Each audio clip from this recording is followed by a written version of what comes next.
जो है अपवहन वेग और विद्युत धारा में संबंध को जोड़ना है। तो हम जो सबसे पहले एक चालक ले लिए, चालक का अनुप्रस्थ काट का क्षेत्रफल हमने मान लिया a है और इसकी कुल लंबाई जो l है, कुल लंबाई कितनी है l। तो अब जो इसको हमने एक बैटरी से जोड़ दिया और बैटरी का विद्युत वाहक बल कितना है e। तो देखिए अब जो है हमें यहाँ आगे क्या करना है कि हमने जो ये जो n है, ये n जो इलेक्ट्रॉन की संख्या, n इलेक्ट्रॉन की संख्या है, लेकिन शर्त ये है कि एकांक आयतन का इलेक्ट्रॉन संख्या है। एकांक आयतन यानी 1 मीटर क्यूब का आयतन हो सकता है या 1 सेंटीमीटर, तो आप जिस यूनिट में निकालें।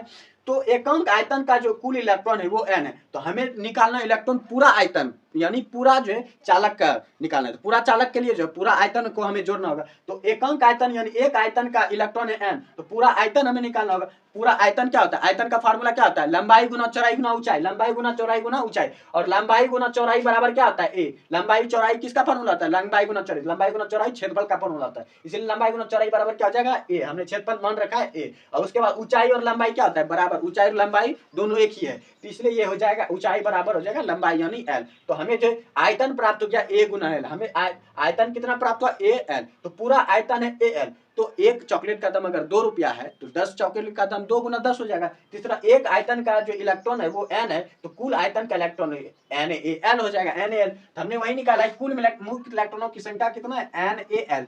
उसके बाद कुल आवेश, तो आवेश का फार्मूला क्या था कुल आवेश का, Q बराबर n। ये n और ये n दोनों आपको बराबर लगन, लेकिन दोनों बराबर नहीं है। ये जो n है एकांक आयतन का इलेक्ट्रॉन है और ये कुल आयतन का इलेक्ट्रॉन, ये कुल आयतन का इलेक्ट्रॉन, ये एकांक आयतन का इलेक्ट्रॉन है, इसलिए दोनों n में अंतर है।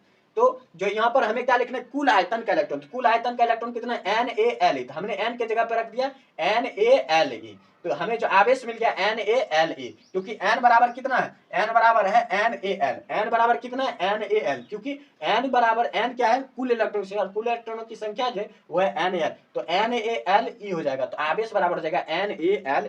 तो NaLe हमें आवेश मिल गया। तो अब जो है वेग, तो वेग क्या होता है दूरी बटे समय, वेग क्या होता है दूरी बटे समय, इसलिए समय बराबर हो जाएगा दूरी बटे वेग, समय बराबर हो जाएगा दूरी बटे समय। तो समय बराबर हो गया L बटे Vd। अब I बराबर यानी विद्युत धारा बराबर क्या होता है, विद्युत धारा बराबर होता है आवेश बटे समय। तो आवेश बटे समय यानी Q बाई T, और Q का मान हमने निकाला हुआ है, आवेश का मान हमने निकाला हुआ है NaLe। तो Q बराबर हमने रख दिया NaLe।